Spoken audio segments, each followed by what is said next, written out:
پوچھ سکتے ہیں۔ آئیے، سب سے پہلی چیز تو وضو کی مشروعیت، اس کی جو ہے اہمیت اور اس کی فضیلت جو ہے ہم دیکھنے کی کوشش کریں گے۔ اللہ رب العزت اپنی کتاب میں اس چیز کا حکم دیا، جو آیت میں نے آپ کے سامنے خطبے میں تلاوت کی، سورہ مائدہ سورہ نمبر 5 اس کی آیت نمبر 6 تھی، جس سے بہت تفصیل میں طہارت کے مسائل بہرحال مطلب وضو اور غسل کے تعلق سے اللہ نے بیان کیا۔ میں نے اس کا ایک مختصر شروعاتی حصہ رکھا۔ اللہ فرماتا ہے یا ایھا الذین آمنوا اذا قمتم الی الصلاۃ فاغسلوا وجوہکم، اے وہ لوگو جو ایمان لائے ہو، جب تم نماز کے لیے کھڑے ہو یا نماز قائم کرو یا نماز پڑھو تو اللہ فرماتا ہے الی الصلاۃ فاغسلوا وجوہکم، تو اپنے چہروں کو دھو لو، وایدیکم الی المرافق، اور اپنے ہاتھوں کو دھو لو اپنی کونیوں تک۔ آگے فرمایا وامسحوا برؤوسکم، اور اپنے سروں کا یا سر کا مسح کرو، وارجلکم الی الکعبین، اور اپنے پیروں کو ٹخنوں تک دھو لو۔ تو قرآن کی اس آیت نے نماز سے پہلے وضو کو فرض قرار دیا، اور فرض قرار دینے کے ساتھ طریقہ بتا دیا، چہرے کو دھونا، ہاتھوں کو کونیوں تک دھونا،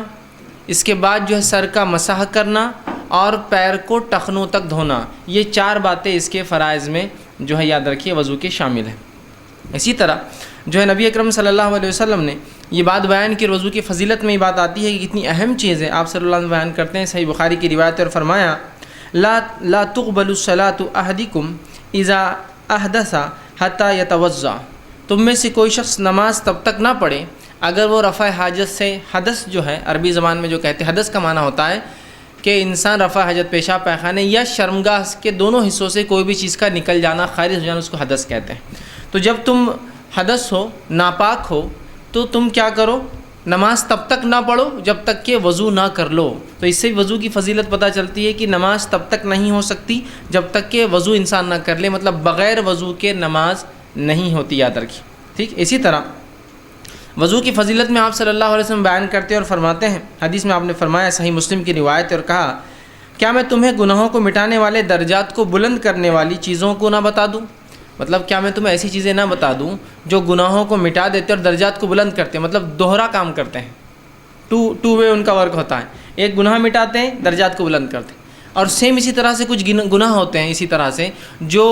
گناہ بھی دیتے ہیں اور درجات کو گھٹا دیتے ہیں۔ تو یہ نیکی وہ ہے جو ثواب بھی دیتی ہے اور درجات بلند کرتی ہے، مطلب گناہ کو مٹا دیتی ہے، درجات کو بلند کرتی ہے، مطلب ثواب دیتی ہے۔ تو فرمایا کیا میں تمہیں ایسے اعمال نہ بتا دوں جو گناہوں کو مٹاتے ہیں، درجات کو بلند کرتے ہیں؟ حاضرین نے کہا، صحابہ نے کہا اللہ کے رسول صلی اللہ علیہ وسلم ہاں بالکل، ہمیں بتائیے ایسی چیز جو گناہوں کو مٹاتی ہے، درجات کو بلند کرتی ہیں۔ تو آپ صلی اللہ علیہ وسلم نے فرمایا اور کہا ناپسندیدگی کے باوجود جو ہے اچھی طرح سے وضو کرو۔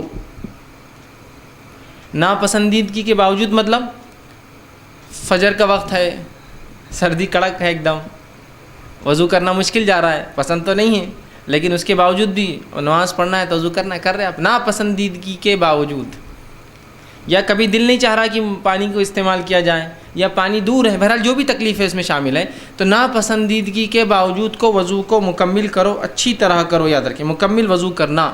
مطلب جتنا بتایا گیا پورے اعضاء کو اچھے، ناپسندیدگی کے باوجود۔ دوسرا عمل فرمایا اور کہا مسجد کی طرف چلنا اور ایک نماز کے بعد دوسری نماز کا انتظار کرنا،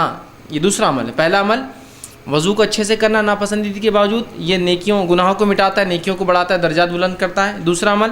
مسجد کی طرف چلنا اور ایک نماز پڑھنے کے بعد دوسری کے لیے دل میں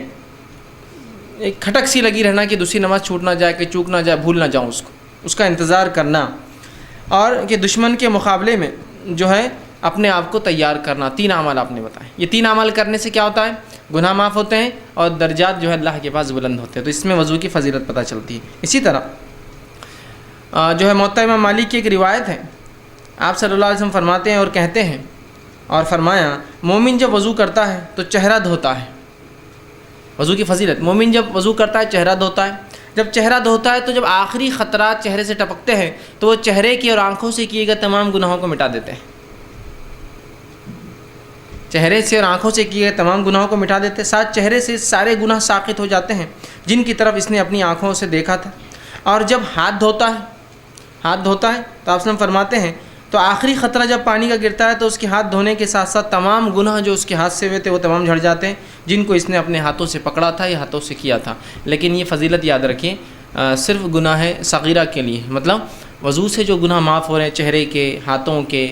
تو یہ گناہ صغیرہ ہے، اس لیے کہ کبائر کے لیے توبہ شرط ہے، صغائر کے لیے نماز سے نماز پڑھنا، وضو کرنا، غسل کرنا، طہارت کا اہتمام کرنا، لوگوں سے ملاقات کرنا، رشتوں کو قائم رکھنا، بہت سی ایسی باتیں آتی ہیں جو جتنی بھی آتی ہے گناہ معاف کرنے کی وہ صغائر ہوتے ہیں۔ کبائر بڑے گناہ بغیر توبہ کے معاف نہیں ہوتا، کہ چھوٹے گناہوں کی بات ہوتی ہے۔ تو تمام صغائر آپ کے چہرے سے جو ہوتے ہیں، آنکھوں سے جو ہوتے ہیں، عام الفاظ میں اگر لیا جائے اس کو تو وضو کا پانی جن جن اعضاء پہ لگ رہا ہے جب وہ وہاں سے نتھر کر جاتا ہے تو ان اعضاء کے گناہ معاف ہو جاتے ہیں، چونکہ عموماً گناہ انسان چہرے سے کرتا ہے، آنکھوں سے، منہ سے، کان سے، اور دوسرا ہاتھوں سے۔ پیر سے عموماً گناہ نہیں ہوتے ذاتی طور سے، ہاتھ ملوث ہوتے ہیں وہ ہوتے، ٹھیک۔